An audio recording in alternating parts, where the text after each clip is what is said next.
ನಾಯಕನಹಟ್ಟಿ ಪಟ್ಟಣದ ಬಿಜೆಪಿ ಕಚೇರಿಯಲ್ಲಿ ಭಾರತ ರತ್ನ ದಿವಂಗತ ಶ್ರೀ ಅಟಲ್ ಬಿಹಾರಿ ವಾಜಪೇಯಿ ಅವರ ಜನ್ಮದಿನದ ಅಂಗವಾಗಿ ನಾಯಕನಹಟ್ಟಿ ಮಂಡಳ ಕಚೇರಿಯಲ್ಲಿ ವಾಜಪೇಯಿ ಅವರ ಭಾವಚಿತ್ರದ ಮುಂದೆ ಸಾಮೂಹಿಕವಾಗಿ ದೀಪ ಬೆಳಗಿಸಿ ಪುಷ್ಪಾರ್ಚನೆ ಮಾಡಿ ಗೌರವ ನಮನ ಸಲ್ಲಿಸಲಾಯಿತು. ನಂತರ ಪಟ್ಟಣದ ಶ್ರೀ ತಿಪ್ಪೇರುದ್ರಸ್ವಾಮಿ ಗ್ರಾಮೀಣ ವಿದ್ಯಾಸಂಸ್ಥೆ ಶಾಲೆಯಲ್ಲಿ ವಾಜಪೇಯಿ ಅವರ 101ನೇ ಜನ್ಮದಿನಾಚರಣೆಯ ನೆನಪಿಗಾಗಿ ಕಾರ್ಯಕರ್ತರು ಮತ್ತು ವಿದ್ಯಾರ್ಥಿಗಳ ಕೈಯಿಂದ ಗಿಡಗಳನ್ನು ನೆಡೆಸಿ ಗಿಡಗಳನ್ನು ಅವುಗಳ ಪಾಲನೆ ಪೋಷಣೆಯ ಜವಾಬ್ದಾರಿಯನ್ನು ವಿದ್ಯಾರ್ಥಿಗಳಿಗೆ ಮನವರಿಕೆ ಮಾಡಿಕೊಡಲಾಯಿತು.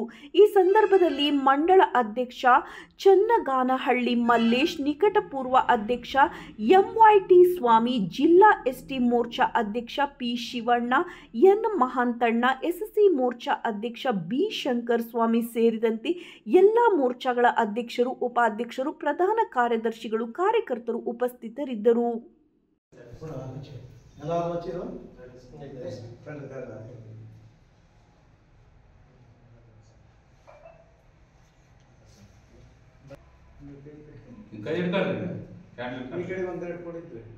बोलो भारत माता की जय।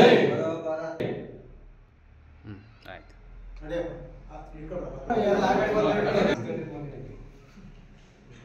ವಿಡಿಯೋ ಮಾಡ್ಕೊಂಡು